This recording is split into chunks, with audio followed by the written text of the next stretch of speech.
Well, hello everybody, welcome back to the channel, and here we go with another episode of Exploring Worlds. So, there's this thing circling around the internet.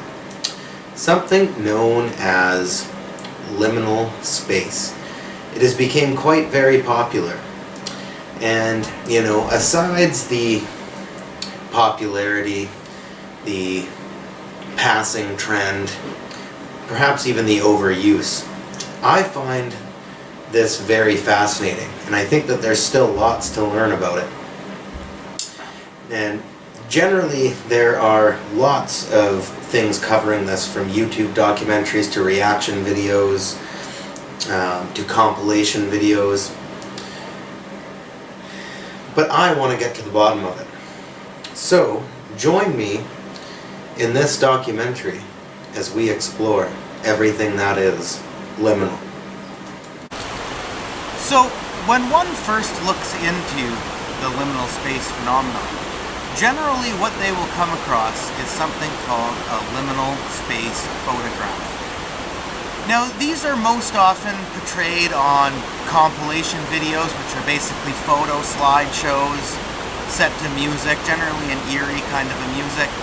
And what they are is they are pictures of shopping malls, event venues, playgrounds, even some pools that are devoid of people. So these are places that are generally filled with the hustle and bustle of people moving around, but that are devoid of people. They're taken after hours. They're taken during a time when nobody is present.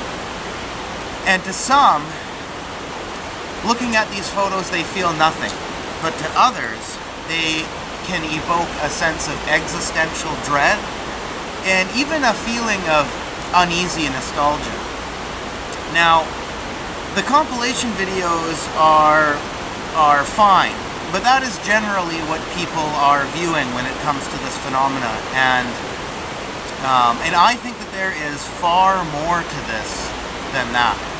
And I would like to delve deeper into it. I believe that is the liminal space photograph is just one part of a larger story.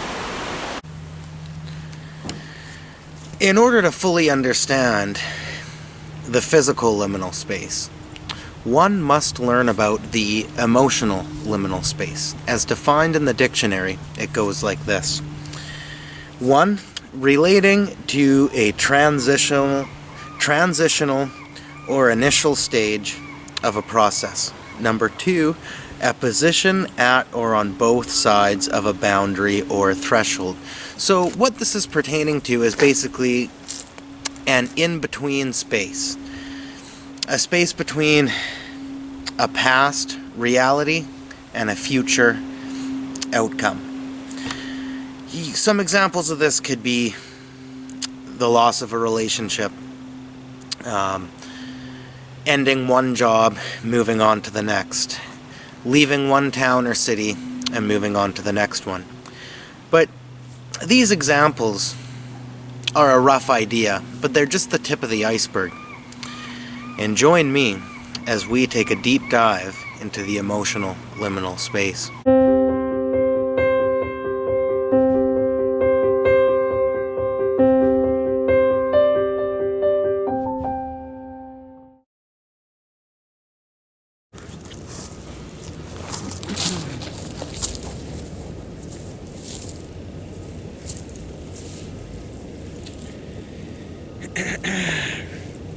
So, when it comes to the liminal space, one of the things that we try to understand is the fear of it. Why is this so scary to some people? Well, for those who, as again, some feel nothing, but for those who are scared of this, those individuals could be people who have been through heavy experiences with the emotional liminal space. Also, some people could just be more sensitive to this kind of a thing than others. But if you break it down to logic, it might even be something more simple than that. If you think about it, all of these places that a liminal space photograph takes place in, well, generally these places are normally full of the hustle and bustle of people walking all around, going about their business. and now they are closed, abandoned, or evacuated in some capacity or another. So therefore it creates a sense of something that is oddly familiar, yet a little different at the same time, which brings me to the next chapter, the uncanny.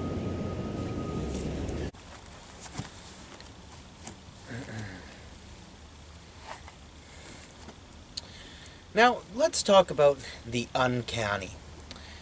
So this is a term generally used for something that is oddly familiar, usually with some sort of eeriness to it.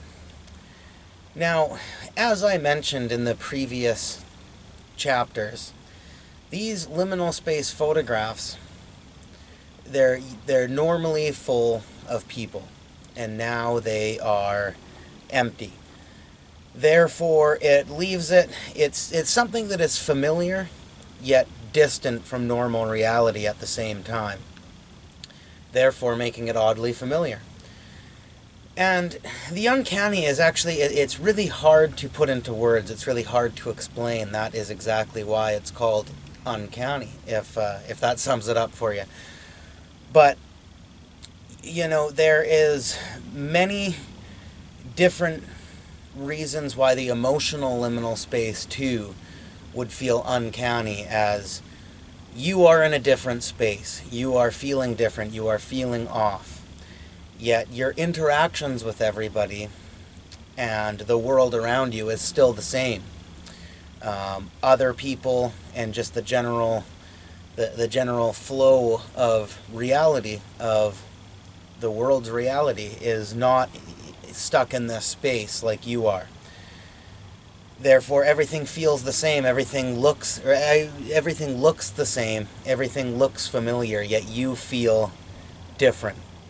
And this could lead to sort of an eerie feeling too. This can lead to sort of a hard to put your finger on, hard to describe feeling, because you are feeling off. You are in this other space, yet the world around you is going about its business as usual.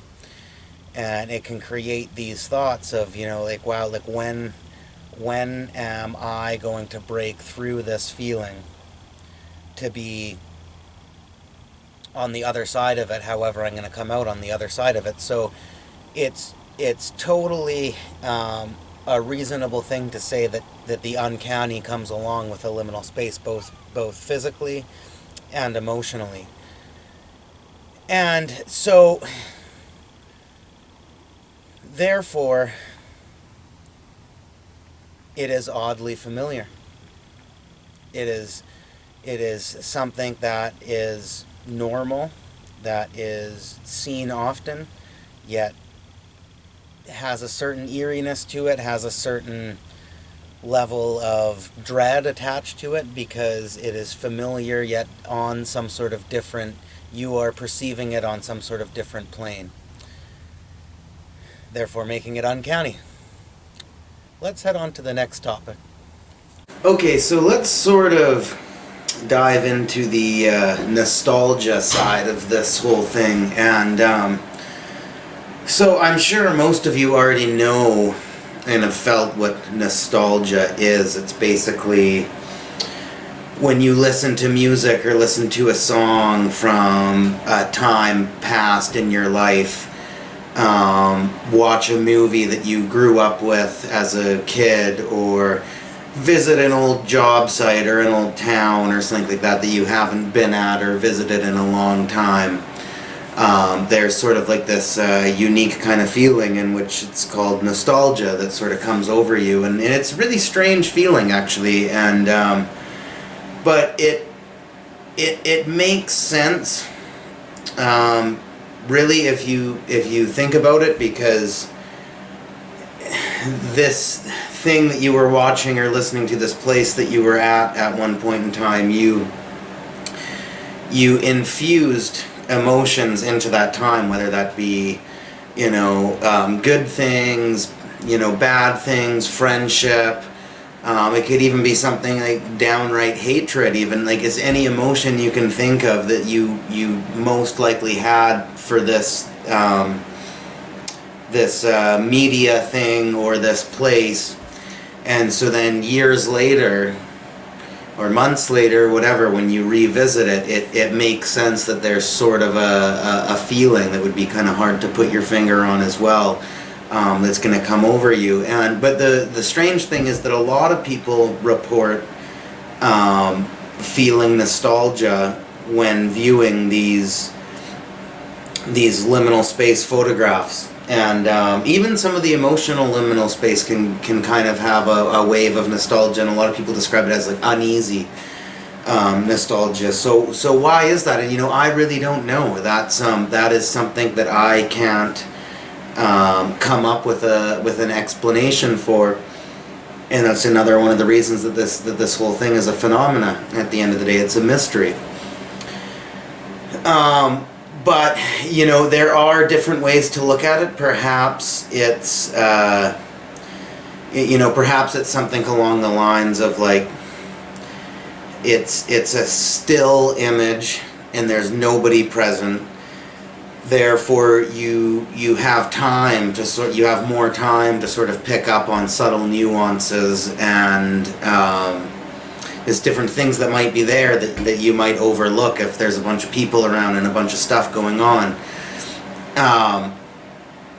Perhaps it also these empty spaces, they can remind you of those early morning drives to work or those late night commutes passing by places that are closed and nobody around, and you're the only one walking there, you're the only one driving there, whatever.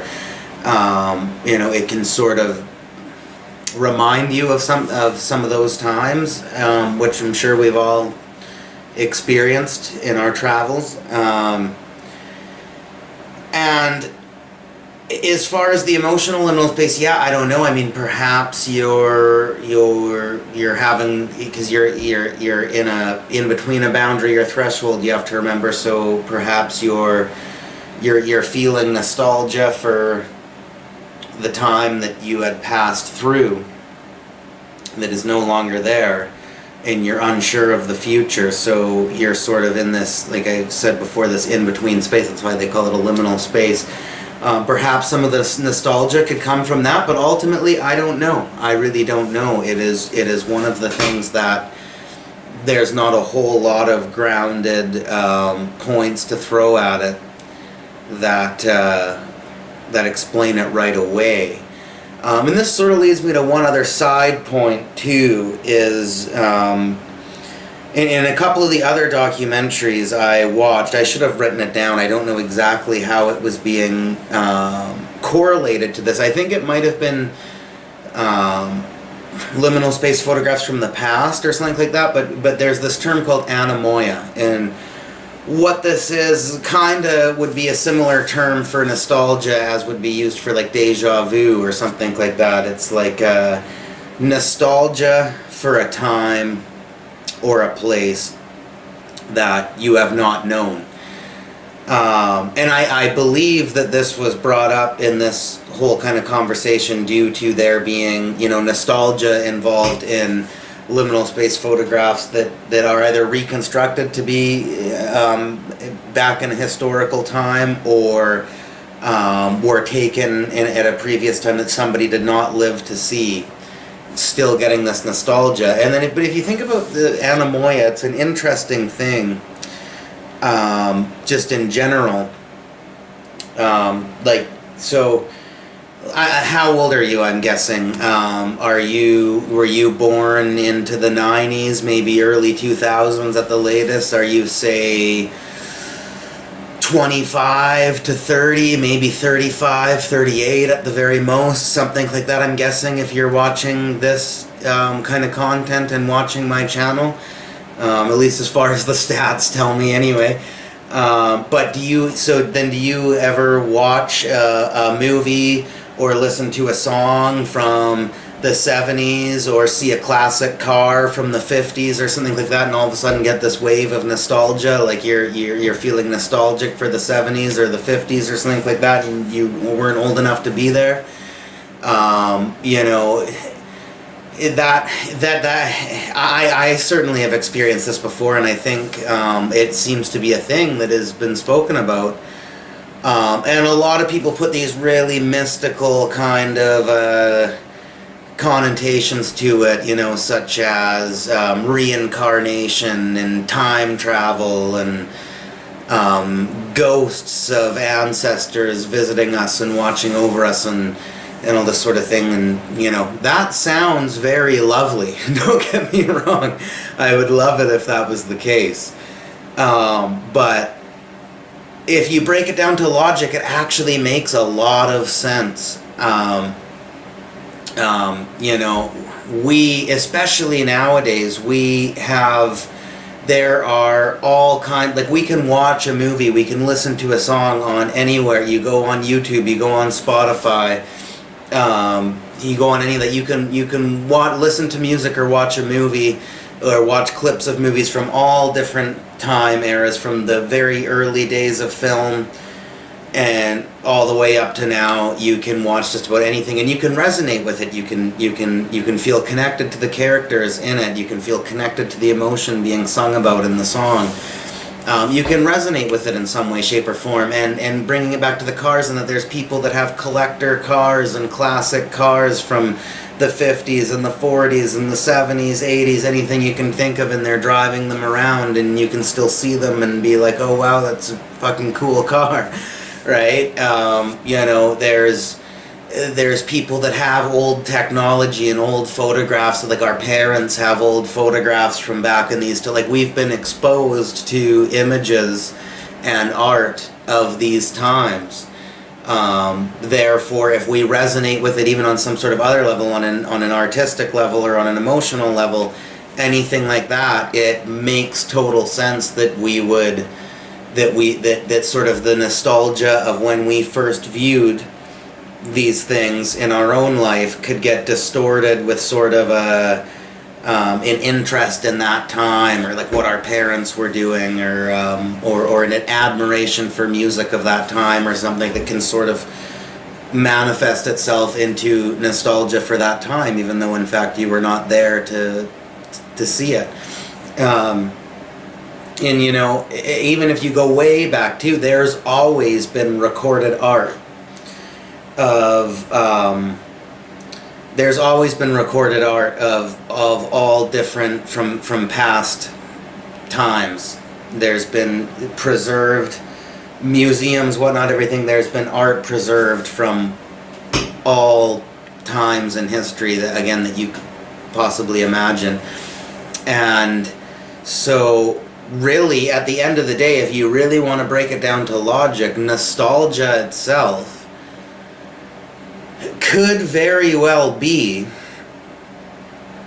people resonating. This emotion could have been formed from people resonating with art from a previous time that they did not see, and you know, connecting with it, feeling inspired by it, wanting to make something like that themselves in some way, shape, or form, or just downright feeling connected and intrigued with it. And really, that could be the birth of nostalgia right there. And I can't conclusively say this, but that's sort of where my mind tends to meander when speaking of this sort of thing. You know, and I personally, I don't view that as a less romantic or a boring thing. I actually find that to be very, very beautiful at the end of the day.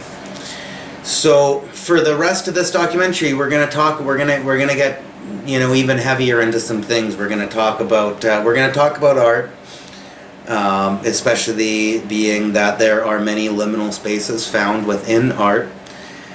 And we're also going to talk about some other things that I'm going to leave that up as a surprise, because I bet you don't suspect it's gonna turn down that route. But I'm excited to take you down that road per se. And yeah, so if you've watched this far, I highly appreciate it, and I'd really love it if you stuck around to the end. I want to hear what your thoughts are on this one.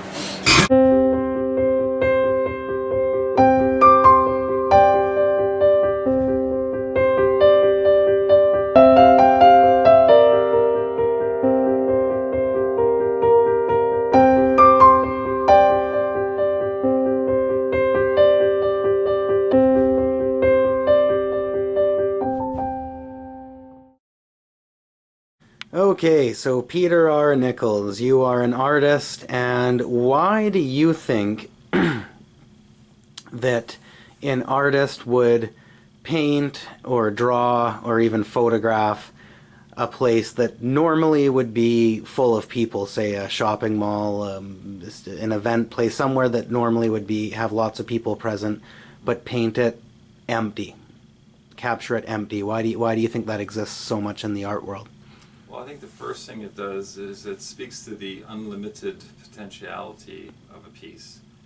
And within that emptiness, you get this feeling. Although this emptiness is quite full, you are also brought in touch with the emptiness of it. And there might be an anxiety that could be created by that. But the one thing that you do know is, as a viewer, is that there's room for, like, any way that you want to enter into that scene, and determine how it's going to play out. It offers a different reality, contrasting our own reality. And I think that when you have these different types of feelings that are evoked from that, it's within that you can observe these feelings, these tendencies, and what you want to do with them. I think the thing that is most intriguing with this is that we don't know how the story ends. And so as an artist, when you're putting something forward like this, you're inviting the viewer in to bring in their own perceptions, their own thoughts into all that, and hopefully just evoke something very meaningful within that person. So, Peter, have you happened to have heard of the liminal space phenomena? And if so, do you believe that it resonates with you? And do you believe that any of these feelings you are trying to evoke with any of your pieces, or anybody that you know of that does this kind of art form? Well, we often work in negative space as a way to bring out our subjects and all that kind of stuff. The liminal space is such that it does evoke a feeling. It does evoke something within you, and so I think that there's a lot of different pieces that are done, within a context like that, because you're always wanting to, invite, someone in, to that sort of reality. But I think, we're dealing with it in sort of different ways, but I think that it is actually evoking a lot of that liminal space, or that, like I said, that negative space. Again, with the same sort of purpose, is that we don't know how it ends. We don't know really where that's going, or why am I feeling this way. It really adds to the mystery. And there's an old quote that the job of a writer is to deepen the mystery, and that's no different than an artist who's doing their pieces. In that sense, it is to sort of bring you into the mystery of life, and that's really what we're hoping to do, in some sense of that.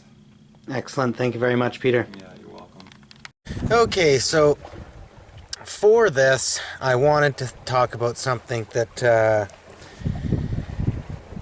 lot of you viewers might find unexpected to bring up in this sort of capacity, but it crossed my mind as somebody who's interested in philosophy and stuff like that. It crossed my mind on the thought of, are there any sort of ways of thinking or philosophies to live by in order to tame the feeling of a liminal space for somebody who was experiencing one, or for those people that are highly sensitive to it. And one of the philosophies that I often use in my own life, and that I think could serve this purpose, is Stoicism. Now, this is a philosophy that, it was sort of brought into fruition by people such as Seneca, Marcus Aurelius, Zeno, Epictetus, and many others too. But you can research those people and what they had to say as you would like. But basically, if you correlate this, which you're still probably confused exactly how this can be brought into a liminal space, but if you think about it, you're in this space, and the sensation of being in it is quite heavy.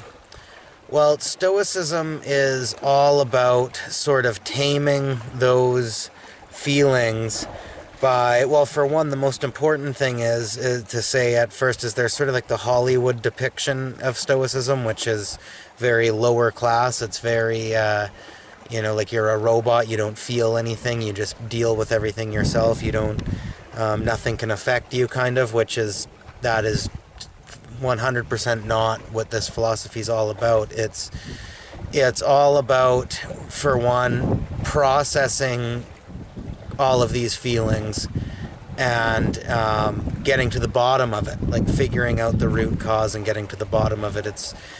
It's all about, not suffering imagined troubles, as a lot of times your imagination is more terrifying and will hurt you more than reality ever really could, in a lot of instances anyway.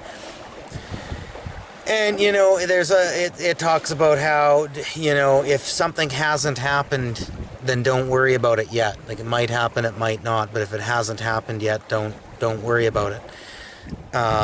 Focus on what you can control. If you can control it, then give it 100% of your attention, and spin it the way that suits you. But if it is something that is out of your control, which most things in life are out of our control, then to sort of just let go of it and just leave it to its own leave it to its own solution, and just focus on what you can control, which is generally the only thing that you can control is what you think, say, and do, not what other people think, say, and do, and not what sort of outside events come your way, which is hard to do in the moment, but I think if you apply this philosophy to the best of your ability, depending on what is going on, it really does benefit people. So if you think about a liminal space, the sort of unusual sensation that comes with a liminal space can be really quite unique and really quite powerful. And a lot of other philosophies might ask you to bask in this for a while and just sort of just sort of live in it for a while and just learn from it and whatnot. And there could be heavy value to that too. I'm not discarding that as valuable knowledge 100%. I'm just saying that if you really wanted to sort of tame this feeling, I think if you really went heavy duty, buckled down, and started applying Stoicism to your practice, because at the end of the day, you can't, liminal spaces just come. This is mainly talking about an emotional liminal space. I guess I should have cleared that out of the way, but circumstances in which cause a liminal space just come, and there's not a lot you can do to control that, but you can make an effort to control how much it tears into you yourself. And I really think that if you were to buckle down heavy on Stoicism, that it would probably be your best bet, one of your best bets to sort of alleviating some of those sensations. So I wanted to bring that up with you guys too, and I'd also, um, it's up to each individual, but that's just something that I couldn't help but have this on my mind while I was researching into this whole liminal space type deal. And that is definitely I believe that to be a valuable thing to walk away with. So we got two more things to cover in this. Both those things I bet you didn't expect either.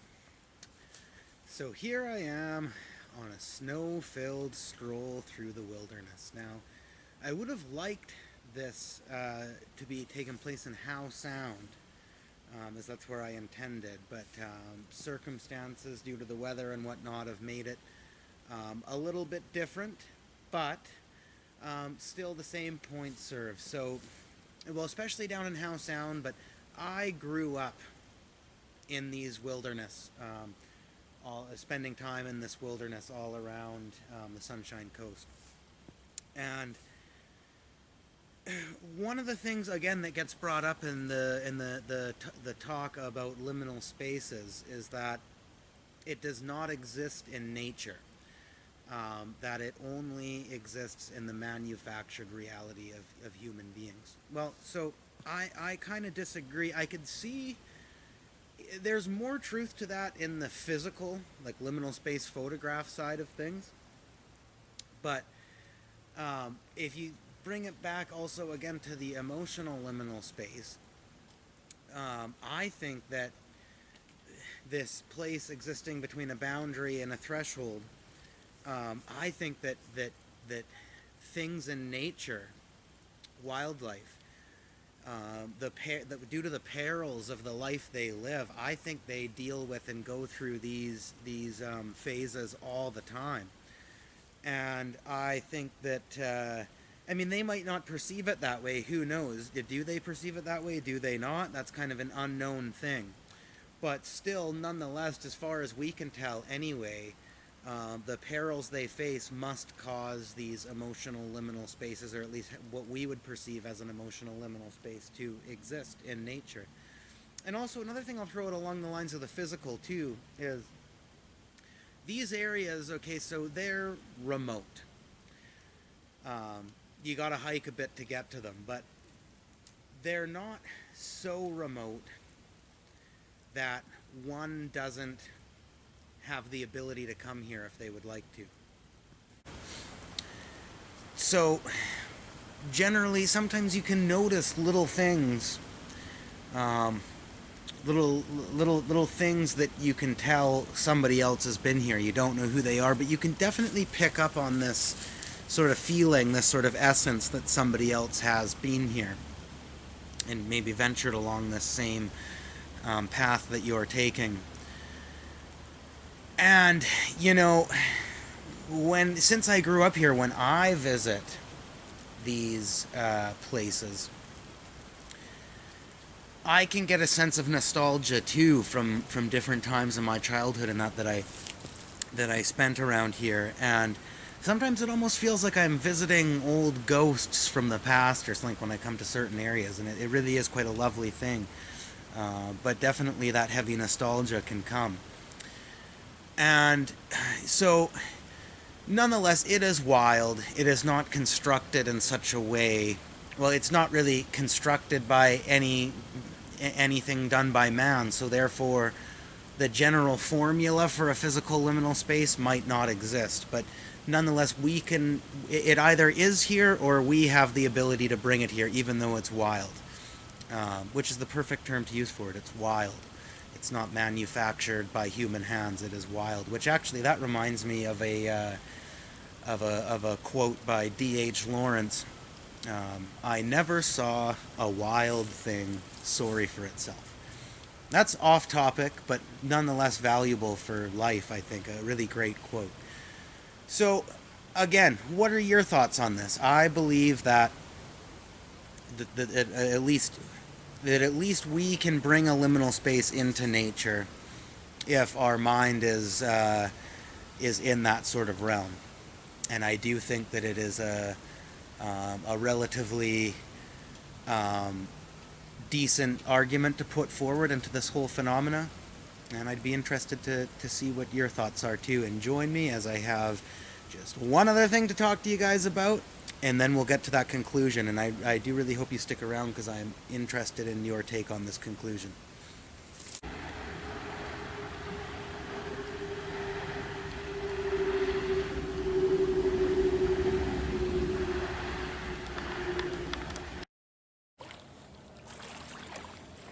So, there is one other subject I would like to speak upon. Relating to my point I made a little earlier about a liminal space existing within nature.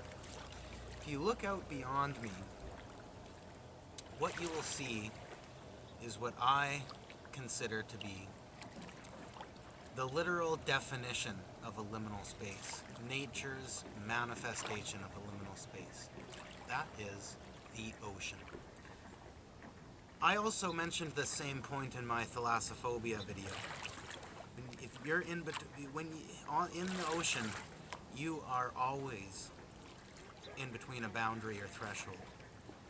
A deadly one that might not form you into anything except for the cold, dark embrace of the sea.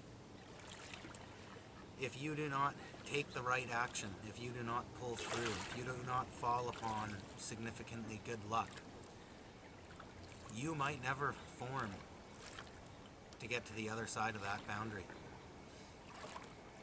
Take some of the great stories into perspective, such as the Titanic sinking to the bottom of the cold North Atlantic in the middle of the night, to the USS Johnson, the deepest shipwreck ever found at the bottom of the Philippine Sea, sunken by Japanese warships, or the Andrea Gale, perishing off the Flemish Cap from a rogue wave during a record-breaking Atlantic storm.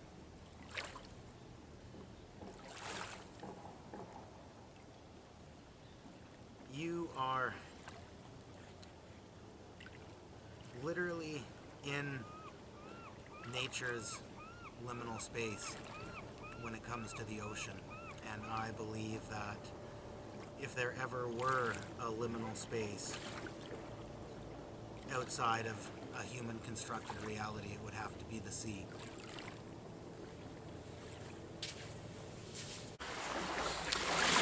The body of water behind me is the Pacific Ocean. This is the largest body of water to exist on the planet. Take that into perspective when you think about a liminal space or being in between a boundary or a threshold.